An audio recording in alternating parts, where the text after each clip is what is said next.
2025 was a very tumultuous year, to say the least. I don't really know what more I could say. And I hate to start this video out this way, but the internet, and especially social media nowadays, is just so goddamn negative all the time, and I'm sick of it. And so as I've been making more videos, I've been wanting to cover a wider variety of media and just to talk about things that I enjoy in order to escape the rampant negativity seen online, like the toxic gossip train that it is. And so to roll in the new year, although I'm probably months late by the time this comes out, I wanted to look back on 2025 and just share some of my favourite pieces of media that I've come across this year. And this isn't strictly limited to things that have released this year either. In fact, a lot is not from this year, just stuff that I thoroughly enjoyed last year. Also, apologies in advance if this video comes off as structureless. It's just kind of me rambling about things I like rather than a super in-depth analysis. Is this a completely self-indulgent video that probably no one will watch and only I care about? Yeah, entirely. So anyway.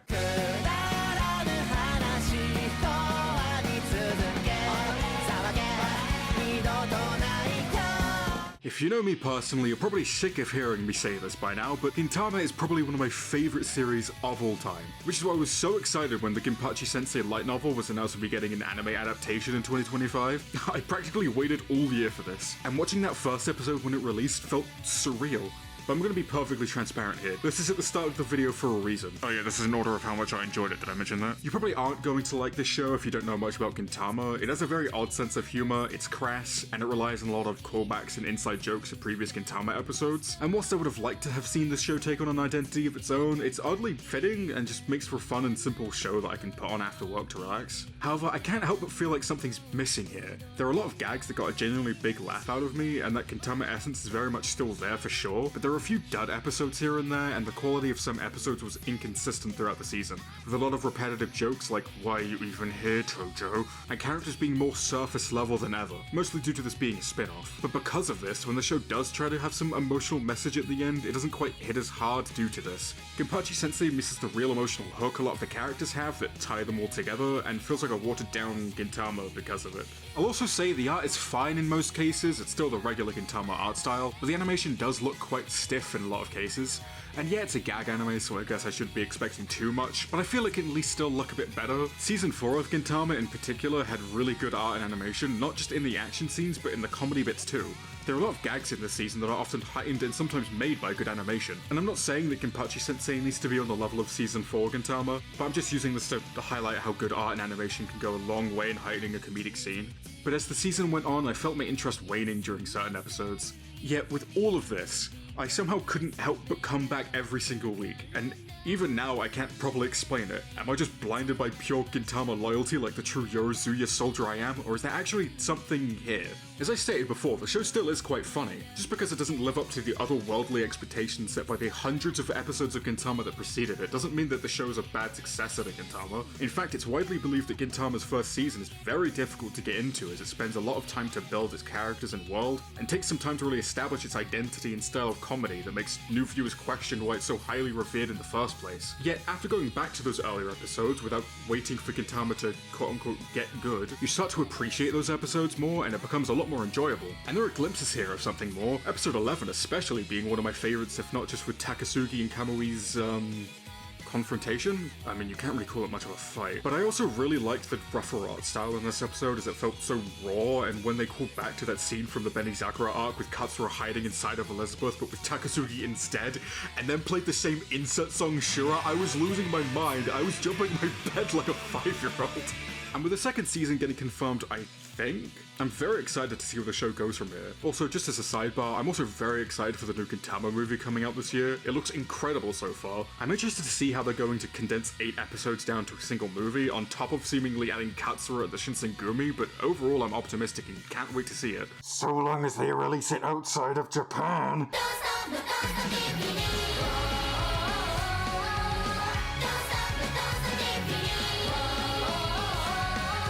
No, we're not doing Umamusume. No, stop it. I mean, I hate mobile games, I hate gacha games, I hate live service systems. I've never been into idol anime, and anthropomorphic anime girls have never been my thing. There's absolutely nothing here that can entice me. No. Stop playing the music. No, cut it out. Cut it. No. Kimi no aiba ga futsukun dokun hashiri dashi. Bakun kekete yuku yo. Kola reisu wa hajimete san ni each fight. Don't you If you told me at the beginning of last year that I would get this invested in a Horse Girl gacha mobile game, I probably would have had God smite you down where you stood. I can do that, you know. And again, I can't even fully explain it. It's like some wild phenomenon. And I was in on this day one as well. Well, for the global release, that is. It was really the horse racing aspect that enticed me initially, as I often get very invested in virtually simulated competitive events. Is that weird? I think it might be the inner gambler in me coming out. I don't know. Regardless, what I mean by this though is, it's about the story you go on with your horse, not just told through the campaign, but with training your horse and wanting to see them win. It's surprisingly very effective, and seeing your Uma make a comeback and just barely etch out a win right when you need it the most is exhilarating. I mean, yeah, I understand I'm just explaining actual horse racing at this point, but stick with me. But this feeling is greatly increased after spending so much time getting invested in this character and watching them grow. This is especially the case when you find a character that really speaks to you. The game basically handing me a character named Vodka on my first time playing as if it were meant to be. Thank you, Vodka. Thank you. And with Umamusume's very, striking designs, I'm sure it won't be too hard to find a character you gel with. Oh shit, hit that shit, Kiseki! I didn't know you were there. Yeah, I was only staring at you for 5 minutes straight, but it's not just their designs. The amount of detail that is put into these characters that is based on real horse racing history. There's a very clear passion for the history of these horses that is put into this game. Beyond their physical similarities, the way the histories of these horses are translated into anime characters is incredibly creative, such as how Agnes Tachyon was made into a scientist due to tachyon being a hypothetical particle that travels faster than light, but it goes even deeper than that, as it combines this with the real-life story of how Tachyon was undefeated until his career was cut short due to injury, which comes together to create this character who is so obsessed with learning how to push beyond the limits of their own physical body no matter the cost, or how Tiamat O's real-life counterpart would slow down when ahead of the pack. And so this was translated into his Umamusume counterpart by making her thrive on competition as she views all other horses as rivals in her legacy. The real-life horse Tiamat O was so good in fact that he was hated for winning too much and making races too predictable, people even going so far as to throw rocks at him for apparently being too ugly. Yeah man, that happens to me too sometimes. Also, in my research I found this promotional video about Tiamat O's win in the Eri Makina, and it actually goes insanely hard. What the fuck? There's also Rehearsal, who has this sad and glum demeanor, almost like she's some sort of bad omen, and she has to overcome this feeling of crushing people's hopes and dreams in order to win. And this can even be seen in the real life counterpart when it tripped over and got euthanized at age 6.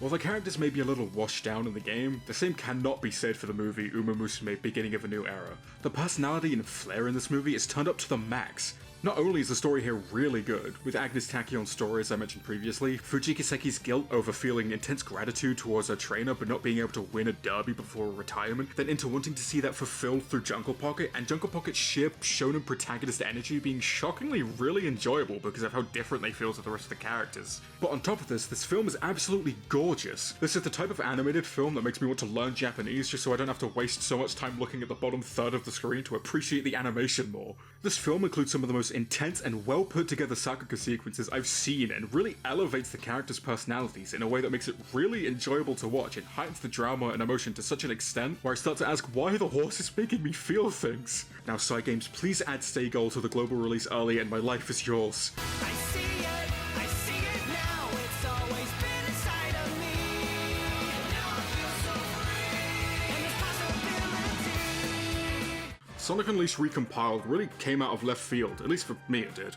And this is genuinely something really special. If you weren't aware of this before, or maybe just forgot about it for a while, Sonic Unleashed has a fan-made PC port called Sonic Unleashed Recompiled. It basically takes all of the files from the 360 version of the game and makes it run natively on PC without the use of emulation or anything. And I just need to get across just how well it's ported. Not only does this port have full widescreen and 4K support on top of some really great quality of life features such as the music attenuation feature, which is fantastic, and now I need it to be in more games, but also how well it's optimized is an unbelievable feat. When this came out initially, I was still using my old laptop, which is practically dying and on its last legs, yet it could still somehow run this at 1080p with almost no issue aside from maybe a graphical bug every now and then, and that was easily solvable. And remember, this game struggled to run on the 360 when it came out. And yeah, the added accessibility of modding this game, making it better than ever, is cool and all. Dude, me on my way to the cinema to see FNAF 3 when it comes out. And also I'm in China. No, man. Oh my god, this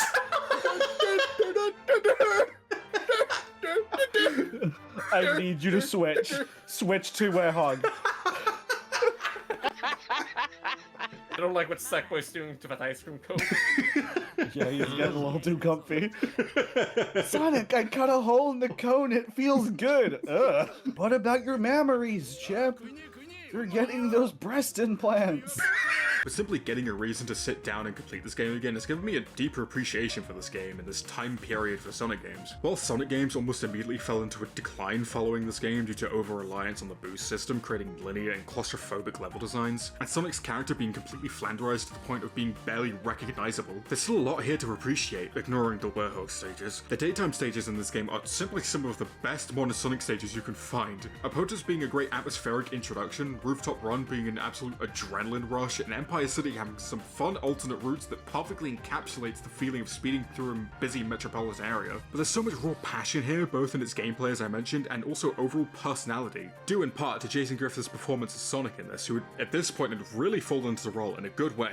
But also the general presentation of Sonic in this game and its writing and character animation presents Sonic as caring and laid back, yet still has a tendency to be rude and snarky at times in a way that actually comes off as charming instead of whatever hollow demonic monster Sonic is nowadays. Without the time stones? Again, it's probably best not to talk about the werehog. Fazbear's best friend. Why is his eyes popping out like that? When the ketamine hit just right. It's literally that fucking one FNAF meme with the character with their eyes bugging out. I forget who it is, but like, you know the one. That's fucking awful. That's so scary.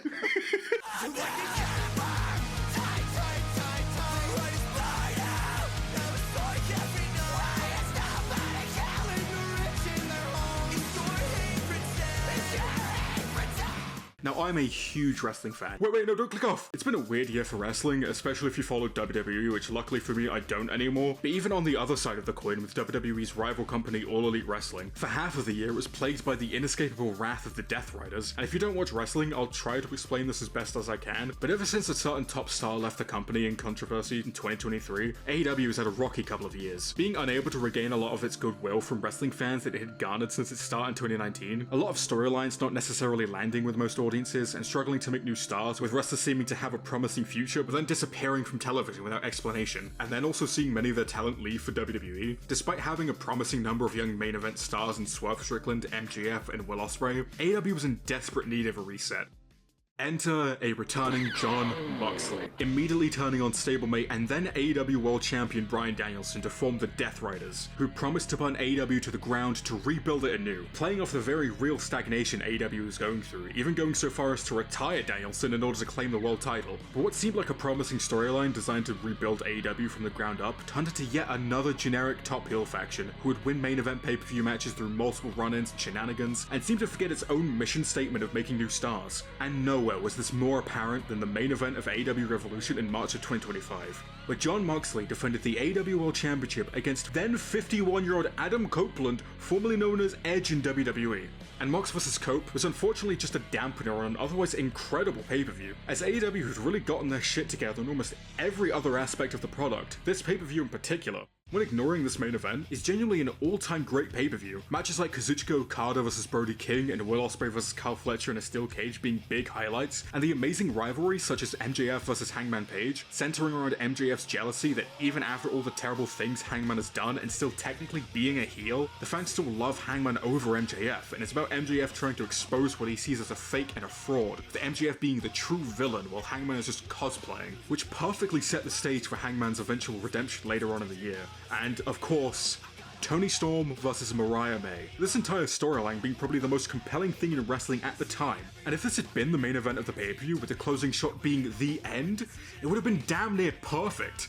And all this made it so much more heartbreaking that the Death Riders had just infested the main event scene, and an end did not seem like it was coming anytime soon. Which brings us to AEW All in Texas, and the main event of Jon Moxley defending his AEW Championship against Hangman Adam Page in a Texas death match. Hangman seeming like AEW's final chance to take down the Death Riders.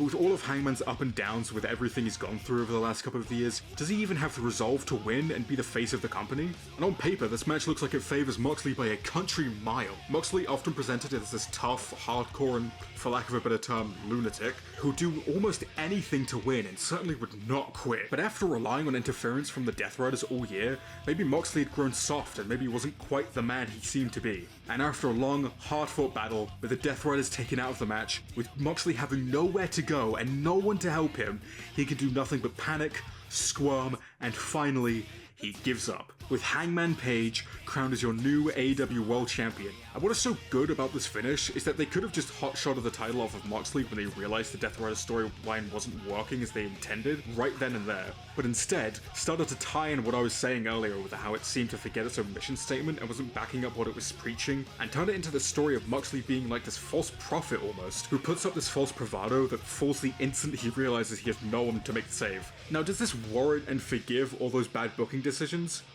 No, not really, but the way they've managed to turn this around has been great to see. But it's not just AEW that's gotten my attention this year, because before I move on, I would also like to mention two of my favourite matches this year, both happening in Japan. And the first match I want to talk about is Kenny Omega vs Gabe Kidd at New Japan Pro Wrestling's Wrestle Dynasty. This match marking Kenny Omega's grand return to wrestling since 2023, when he was put on the shelf indefinitely while suffering with diverticulitis. Not knowing if he'd ever be able to even compete again, so going into this match was a complete uncertainty just what we'd see from Kenny Omega, and if he'd be able to compete at the level he once did. So let me tell you, the intensity of this match is off the blimmin' charts. First of all, Kenny Omega's presentation here is phenomenal. Getting a new entrance theme made by the composer of Final Fantasy XIV and 16, Masayoshi Soken, making Kenny feel like this godlike JRPG final boss, and the match that transpires is a brutal, hate-filled brawl. But also feels like Kenny desperately trying to push his body to the limit to prove he can still go, as Kenny sells his midsection throughout the match, especially early on after a dive to the outside. And Gabe Kidd puts in a great performance in this match also, as the young and hungry wrestler defending New Japan from this perceived traitor who left New Japan for AEW, and then coming to respect each other after the war they both go through. It would be my favourite match of the year, if not for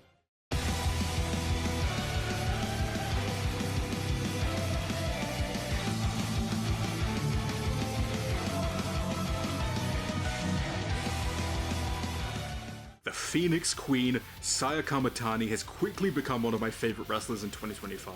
With one of the best entrances in wrestling, she's just so fucking cool. And the match that solidified that for me was Saya Kamatani versus Tam Nakano for the World of Stardom Championship at Stardom's All-Star Grand Queendom, with Saya Kamatani blaming her own mentor and trainer Tam Nakano, who brought her into Stardom, for getting injured and for her own failures, then creating this new villainous persona, now vowing revenge on Tam Nakano in a career versus career match. And at risk of repeating myself, this is another intense and brutal match, with them both pushing each other to the absolute limit, complete with a trading headbutt sequence that genuinely makes me feel sick. That's a good thing, by the way. And with this match, Tam Nakano is putting her career on the line in order to save Saya Kamatani from this evil, twisted persona she's created, fighting not just to save her career, but to save a former student and friend from what she's become. Meanwhile, Saya Kamatani is fighting to create her legacy and to prove that after all of her losses, she can be something more.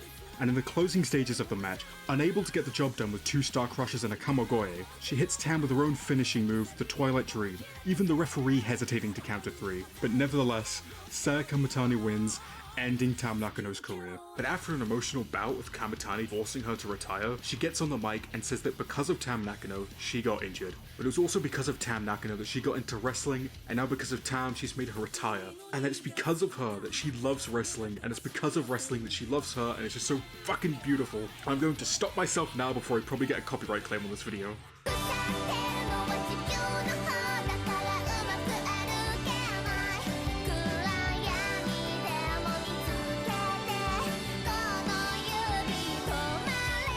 Recommending Takopi's Original Sin is a weird one for me, because it is one of my favourite things I watched this year, but I also wouldn't recommend it to most people because it kind of broke me a little in a way that no other show had. It's dark, overly depressing, yet optimistic at points, but in a really bittersweet way, in a sense that I haven't really felt before, and when the final credits rolled on that final episode, I just sat there speechless. Without getting into any spoilers, to give a very brief synopsis of what Takopi's Original Sin is about, it's this alien called a Happian crash landing onto Earth, with the very innocent goal of trying to make people happy. And it meets this girl named Shizuka who is getting very badly bullied, and its innocent mind just cannot comprehend how horrible the situation really is. And as the story progresses, you understand just how messy and tragic it truly is.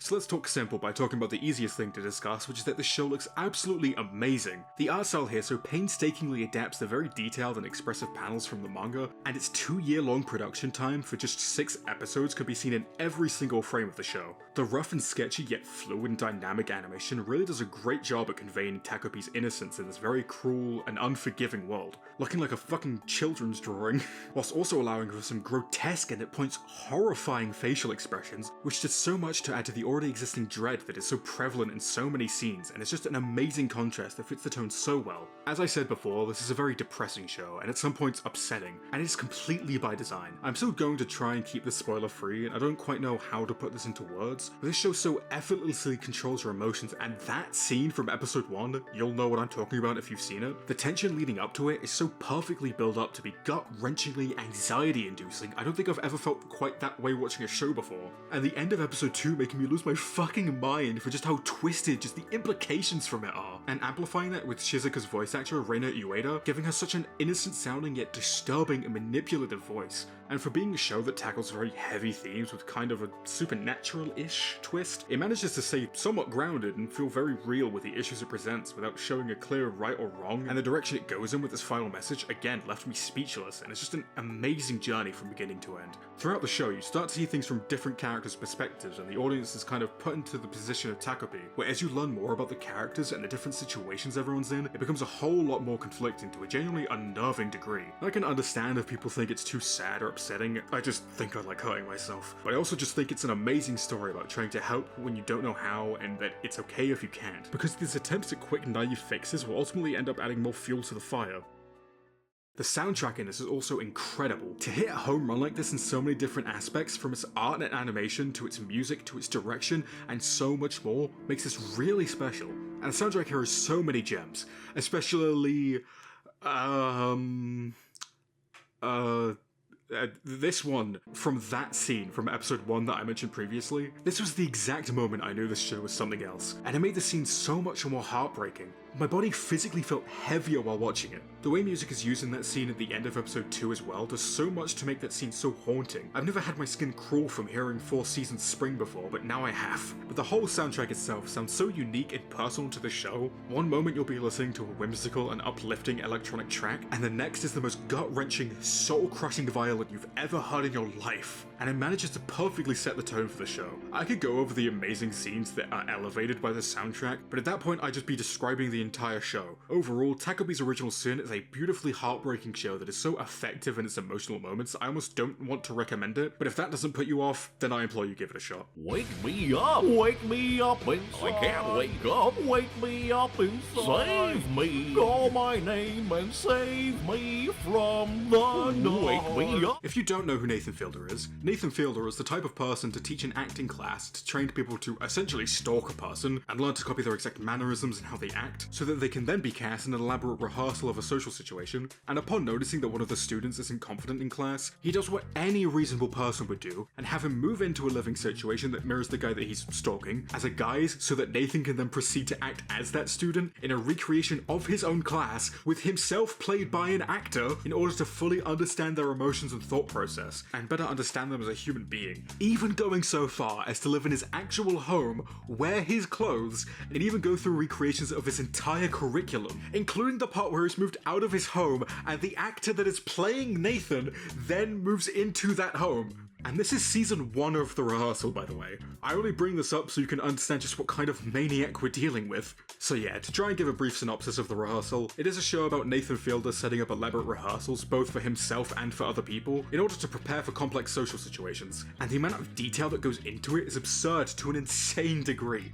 One not so problem that I had, more so an aspect I felt let down with in the first season, was that with such a unique premise, I was excited to see the different ways and situations this concept was explored within. But the show mainly focuses on the central family rehearsal for season 1, with other minor rehearsals sprinkled in throughout. I think the most time another rehearsal gets being the first episode about the bar trivia, which was really good. And that's not to say season 1 isn't crazy and ridiculous in its own way, it's still great. I only bring this up because when season 2 was announced, I was excited to see what would be covered this time around, and it turns out the entire season is focused on aviation safety! Not that the topic isn't important or deserves the time of day, just that this wasn't quite what I expected from a Nathan Fielder show. Oh shit, man, I didn't know how to study for this show. So needless to say, I wasn't super interested in the topic, but I was sure it'd still be good.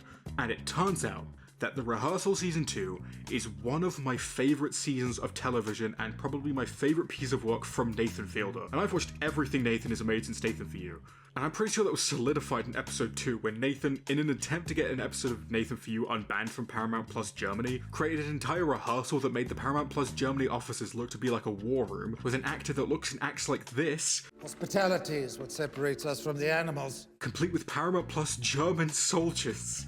This show fucking rules. And there are so many moments in this show, especially in season 2, where I start to pick up on what might happen next and think, there's no way this show is going there, that would be utterly insane.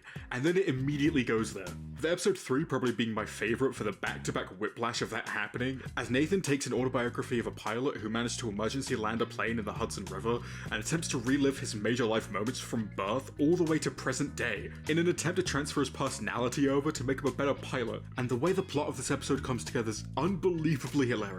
The episode where Nathan also tries to find a way to let down contestants in a singing competition without upsetting them is also just a really great piece of personal storytelling in and of itself. And this show, in its very weird ways, genuinely made me really care about aviation safety due to the ridiculous lengths that Nathan goes to uncover how to prevent airline crashes. And as crazy and practically silly his ideas are, the conclusions he comes to for the problems and causes for these crashes are genuine, and part of what makes this journey so fascinating is Nathan's struggle between this project and his perception as a comedian, and that people just won't take him seriously. But part of what makes Nathan Fielder himself as a character so interesting is how awkward and uncomfortable he always is, and how alien he feels when interacting with anyone else. It's like watching an alien communicate with a human trying to convince them that they're also human. A core idea that runs through all of the shows Nathan Fielder has created is that people will do literally anything to get on TV. Whether it's being on a rip-off version of The Bachelor, except The Bachelor is the most awkward man to ever walk the earth, or let a man take the keys to your home while he's pretending to be you, he's done this multiple times by the way, or whether it's being convinced to sell a TV for $1 locked away behind a small door guarded by a live alligator to stall for time so that you can buy out all of Best Buy's stock of TVs for $1 using the price match policy. But it's this power and influence that he has over people that makes him so nerve-wracking to watch, but also feels so disconnected from everyone, and part of how he struggles to connect with people. And another core idea that follows Nathan throughout all of the shows he's created is the sense of not being comfortable in your own body or as yourself. It's been a recurring thing throughout his shows where he'll put up an act or be someone he's not, in some cases literally wearing the skin of another person, and he'll become more confident and comfortable. And the story of Nathan's character between Nathan For You and The Rehearsal is of this guy who is trapped by his own social inadequacies and tries to break them but is unable to distinguish between the show and his own life. Characters in the show sometimes calling Nathan out for using the show to create his own reality. And it's here that, much to the behest of my friends, I genuinely relate to Nathan, as I also lack a lot of confidence and struggle to understand and communicate with people. I often feel like this weird outsider, and I'd say that Nathan as a character is indicative of autism, but the show itself brings this up, and Nathan is confronted by this idea, very comically so, trying to reject it, but this whole journey becomes about finding your purpose and value in yourself through all the struggling, but then turning into speaking on the very saddening reality that pilots face where they can't talk about their mental health or anything related to autism or anxiety in fear of losing the job. And this is an incredibly profound message for the guy who suggested that poop-flavoured ice cream is a good business idea. But it is for my money that season 2 of The Rehearsal is amazingly produced and is a near perfectly crafted journey from beginning to end. It's amazing. Please watch Nathan For You, The Curse, and The Rehearsal. They're all fantastic.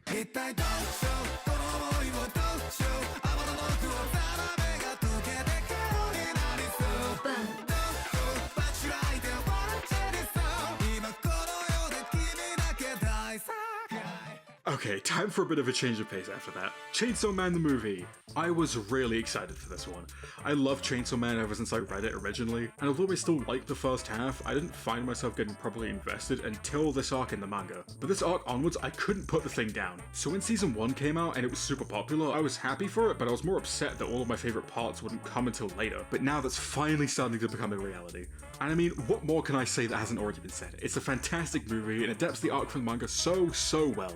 Whilst I could go on a tangent about how I don't like how movies are becoming sensationalized and overhyped now, instead of just letting them exist, I don't want to scare people away with my insane rambling, so all I'll say is that despite my distaste for quote-unquote cinema culture, making this arc into a movie is kind of perfect actually. It ties into the metaphor of good and bad movies which is set up in this arc, and is a big part of the first half, and this arc is kind of like this bridge between the first and second half of the story, as it's very self-contained in its story in comparison to the rest of the series, which very seamlessly follows on from previous arcs. This arc also being the point where Chainsaw Man really kicks it into high gear, managing to balance a more grounded and personal narrative while still having really high octane and graphic action sequences. I know there was a lot of controversy surrounding the art direction in Season 1 of Chainsaw Man, and I didn't hate it necessarily. There are definitely parts that I like, and I think that it suits it. The washed out colours especially doing a good job of reflecting the very bleak world, especially in Episode 1. With that being said, I also really love the very vibrant and explosive volume cover art, as this also represents the chaotic world of Chainsaw Man, and also contrasts the previously mentioned bleak world with these intense and vivid visuals, which perfectly encapsulates Denji as a character. So while I don't think Season 1 was terrible, I would have liked to see this represented more. But I do greatly prefer how this movie looks. The art is a lot closer to Fujimoto's art, and the solid, more saturated colours make scenes pop out a lot more in a way that is so nice to look at, as opposed to the weird shading that puts me off from the art style from Season 1, and it's a great middle ground between being grounded and chaotic. In addition, there are just some beautiful shots in this movie that utilize colours so well, a favourite of mine being the climax of the Typhoon Devil fight, which culminates in this amazing shot that is stylized like the volume on cover art, and seeing that reminded me of the feeling of reading Chainsaw Man for the first time all those years ago, and really put into perspective just how far it's come. One thing I did want to mention about the animation here is that despite how impressive it is, I think it might actually be too flashy at points, sometimes in the way of clarity, such as when Denji is in the typhoon. I thought maybe the animation here was a bit too wobbly, I guess, and kind of distracted me from what was happening. It's also not the most visually fitting for a guy made of, you know, chainsaws. But that wasn't even a major thing, it's just a slight nitpick, and it's only a couple of shots. And the rest of it does look fantastic, such as representing Reze's bombs like fireworks to call back to that scene. Characters also feel so much more expressive with this direction also, and it makes them even more of a delight to watch, especially someone like Power, who despite only being in it for a very brief amount of time, has some really funny interactions purely based on how expressive and insane she is. This can be seen in every character, whether it's the subtle movements Aki makes as he begins to hesitate in his beliefs and what he cares about, the way Makima swells her cup of coffee to the tune of Reze's song, or even just the way that this very minor bad guy is animated like an absolute maniac. Every aspect of this movie understands the characters so well and truly brings them to life. And I particularly want to bring up the newer characters introduced in this arc. Reze is of course brilliant. Her voice actress Reina Ueda, hello again, put in one hell of a performance with her playful yet confident demeanor, again bringing that character to life perfectly. But other characters such as the Angel Devil are also great, and the way Beam is voiced and animated, it was such a treat to watch, and it makes him even more enjoyable. The story in this arc is obviously great too. It's the type of writing style that I love, not just from Chainsaw Man, but from Fujimoto in general. I mentioned previously about how the movie balances the grounded, personal story with fast-paced and adrenaline-pumping action, because it's very much a film of two halves, with the first half being building up this relationship between Denji and Reze before suddenly it explodes into this destructive mess, as it builds and builds the intensity at an unrelenting pace until it climaxes into an amazing finale. And while people are going to focus on how insane the action scenes are, this film wouldn't be what it is without the emotional legwork done by the first half. There's that scene where Denji and Makima see a movie in the cinema, and Denji starts crying and doesn't understand why, because it's not even an important scene in the movie, only to look over at Makima and see that she's also crying. And this is exactly what this scene feels like to me, showcasing what makes films so special and why I love them so much, and using that as a metaphor about life itself and being human, along with the music elevating that scene even more. And oh my god, I have to talk about soundtracks again! The soundtrack for this movie was composed by the same composer as Season 1 soundtrack, Kensuke Yoshio, and I need to know what they did to this guy, because I don't remember the soundtrack for Season 1 hitting so goddamn hard like this all the time, with highlights such as From Below with Love, used as Beam's introduction, being such a bop that I instinctively start walking like Doflamingo whenever it comes on. Even the Edge of Chainsaw track from Season 1 getting a reprisal that improves on the original and turns up the intensity to the max, and it's a great climax to that fight. The track Bomb also being an amazingly epic theme that perfectly guides the final fight to its conclusion, but it's also the slower, more emotional tracks that have a lot of staying power with me. A lot of the film's emotional beats are accompanied by this almost muted and washed out piano that gives the sense of a summer romance and a sense of longing. This quiet emotion really allows that to sink in as you're watching, and it still hits so many times on multiple repeats, and wonderfully underscores the film. Obviously, the top track from this film is In the Pool. The way it builds up slowly with an uncertain sounding piano, I've got no clue how they accomplished that, reflecting Denji's internal conflict until it pauses and then explodes with this profound feeling of finding something that you've always needed, which makes it all the more tragic when it gets ripped away later on. And when that drop hits, I can feel the goosebumps forming on my skin every time. Another of my favourites I wanted to mention is the track simply titled Reze. I've loved this track ever since it was used in the teaser trailer, and immediately from that moment I knew this film was going to be something special. There's a quiet sadness in this track that really resonates with me and locks me in a state of emotional disarray that I can't really describe, and every time I listen to it I just sit there and drown. This song is only a minute long, by the way. So yeah, I'd argue Chainsaw Man the movie is pretty good. I'm also really excited for season 2 as well, although based on the title I hope it doesn't just cover the International Assassins arc, because I mean it's like 2 volumes.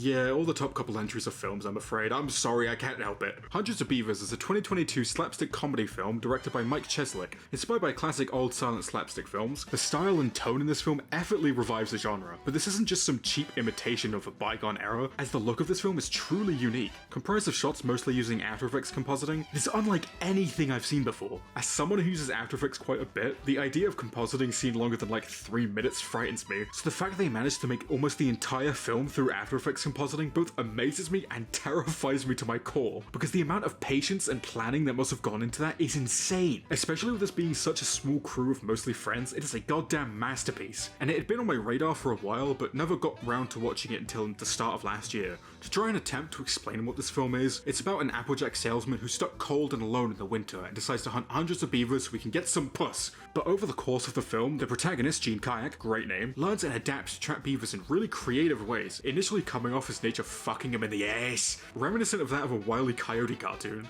He slowly but surely figures out his own way to trap beavers, and it's really satisfying to watch, and it's framed almost like that of a roguelike game, with progressively earning better equipment and learning what works and what doesn't through trial and error. And it's really interesting how that kind of structures the narrative. Although the director denies any direct video game inspiration, he admits that there's obviously going to be some influence there, and a nice touch that I really like is that music often indicates a specific location on the area or map, such as the merchant getting his own shop theme, and Left Bank 2 often using the area where beavers like to fling their shit. And the gags in this film get funnier and more ridiculous as the film goes on. It's like a live-action Looney Tunes cartoon, such as the merchant spitting into his cup but constantly missing in increasingly absurd ways, the insane lead-up to the title card over an hour into the film, and the super complex trapline that basically becomes a beaver auto farm by the end of it. The mascot costumes also make for some great comedic moments throughout. Just the way they move adds so much comedic value, and the comedy in this film is helped in part due to just how amazing the build-up and payoff is. As you think it can't be topped, yet every single little thing in this film is so satisfyingly paid off in a way that feels so rewarding to watch. And all of this ends up coming together and crescendos in one of the most ludicrously creative finales I've ever seen, with non-stop balls-to-the-walls comedy. There is a section that is made almost entirely through After Effects compositing for so long that it's almost jarring when it switches back to live-action footage due to the grain on the camera footage. Also the way the film utilizes black and white to mask effects that otherwise might have looked dodgy, but in black and white they managed to get away with perfectly that, along with the fisheye lens often used, makes some really fantastic looking shots, and despite it all looking clearly fake, which isn't a knock on the film by the way, it's intentional, it all blends together to make a visually distinct film that is simultaneously pleasing to look at and mind-bogglingly impressive. The scene with Santa and the wolves, just as an example, looks honestly really fucking good. I've never made a black and white film before, but I assume there's a lot you have to plan in terms of lighting to make it look just right. There's an interview I found with the director about how they used the black and white filter to blow out the whites in order to easier blend in with the fake effects in After Effects and make them look more real, and I just find that so fascinating and cool on how they were able to pull that off. The opening 3 minutes to this film also being crazy and unique visually, just by itself, I feel it is a great way to set the tone for the bonkers shit you're about to watch. Also, the song is a certified banger. With this being a slapstick comedy, there is little to no dialogue. I think there may be one actual word spoken throughout the entire film, not including music or grunts, so the audio needs to do a lot of work, and boy is the sound design absolutely brilliant, making every impact and every action just that much more potent and more hilarious because of it. A favourite of mine being the bar fight near the climax, as the over-the-top violent sound effects makes the action feel so much more chaotic and visceral. Especially with the very obviously fake-looking mascot costumes, the sound effects make them feel so much more believable and physical, such as punching the head off of a beaver's skull and ripping the skin clean off. The sound design also provides some perfect comedic timing throughout that makes every single time a beaver is crushed by a tree or bonked on the head with a bat even funnier each time it happens. It's impressive, it's fascinating, I can't sing its praises enough. Especially nowadays where we don't get straight comedy movies anymore, this is the type of film that is so rare and so very special, I demand everyone to watch it immediately. It's honestly the #1 thing I would recommend in this video to anyone, and would be my favourite film I watched this year, if not for...